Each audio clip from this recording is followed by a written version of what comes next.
నవీన్ యాదవ్ గారి యొక్క గెలుపు చాలా అవసరం ఉంది.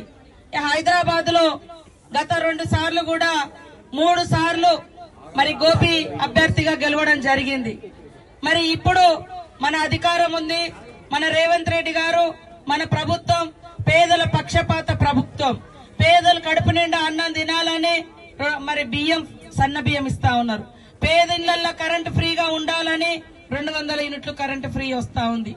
మరి పేదింటి బిడ్డలు ఏదన్నా అవసరం వస్తే ఫ్రీగా బస్ ఎక్కి తిరగాలని ఫ్రీ బస్ పెట్టడం జరిగింది. మరి 500కే దేశమంతా 1200, 1300 గ్యాస్ సిలిండర్ దొరికితే 500కే గ్యాస్ ఇవ్వడం జరుగుతుంది. ఈ రోజు రాష్ట్రంలో మన ప్రభుత్వం వచ్చిన తర్వాత దాదాపుగా 4.5 లక్షల మందికి ఇల్లులు ఇచ్చినాం. ఇప్పుడు నవీన్ యాదవ్ గెలుపు జూబ్లీ హిల్స్ లో ఖచ్చితంగా పేదలందరికీ కూడా ఇల్లులు ఇక్కడ హైదరాబాద్ లో ఇప్పుడు ఇవ్వడం జరుగుతుంది. ఇప్పటి వరకు ఊళ్ళల్లో నడుస్తున్నాయి. మొన్ననే జీవో తీసుకొచ్చినాం. ఎందుకంటే పట్టణాలలో కూడా మరి జాగలు లేనటువంటి వాళ్ళు ఉంటారు, ఇల్లు లేనటువంటి వాళ్ళు ఉంటారు. వాళ్ళకి ఎట్లా చేయాలని అంతా సర్వే చేసి ఇల్లు జాగా ఉన్నటువంటి వాళ్ళతో పాటు లేనటువంటి వాళ్ళకు కూడా G+1 కట్టించి సొంత ఇల్లు ఇవ్వాలని ఆలోచనతో ఇస్తా ఉన్నాం. ఈ రోజు మా అక్కలందరూ ఇక్కడ ఉన్నారు, ఆలోచించండి. వడ్డీ లేకుండా మహిళలకు 27,000 కోట్ల రూపాయలు ఇచ్చినాం. ఇవాళ మహిళలకు ఏదన్నా అయి చనిపోతే మహిళా సంఘంలో ఉన్నటువంటి వాళ్లకు 10 లక్షల ఇన్సూరెన్స్ పెట్టినాం. ఇవాళ బస్ ఫ్రీనే కాదు, బస్సుకు ఓనర్లను చేసి డివిజన్ల వారీగా మహిళా సమైక్య బస్సులు కూడా ఇచ్చినాం.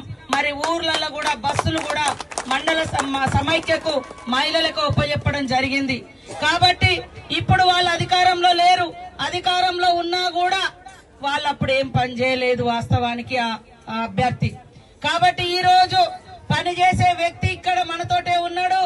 మరి రేపు గెలిస్తే పనిచేసే వ్యక్తి ఎమ్మెల్యే కూడా మరి గల్లీ బిడ్డ, ఆయన దొరల బిడ్డ కాదు, గరీబోళ్లకు అందుబాటులో ఉండి గల్లీలో జూబ్లీ హిల్స్ లో పుట్టినటువంటి బిడ్డ, గల్లీలో తెలిసినటువంటి వ్యక్తి నవీన్ పేరులోనే విజయం ఉన్నది. విన్ను నవీన్ అంటే విన్ను విజయం తోటే ఆయన పేరు ఉంది. మీరందరూ అర్థం చేసుకోవాలి. మరి ఆ అబ్బాయిని మన అన్న తమ్ముడు రా అంటే వచ్చి పలుకుతాడు, కలుస్తాడు, కలిసిపోయే వ్యక్తి. కాబట్టి ఈ రోజు జూబ్లీ హిల్స్ లో గతంలో 10 ఏళ్ల అధికారంలో ఉన్న ఇల్లులు కట్టియలే. ఇక్కడ ఉన్న ఇల్లులు చాలా వరకు అయితే కాంగ్రెస్ ప్రభుత్వంలో అత్యధికంగా వస్తే ఇక్కడ మరి తెలుగుదేశం ప్రభుత్వంలో కూడా కొన్ని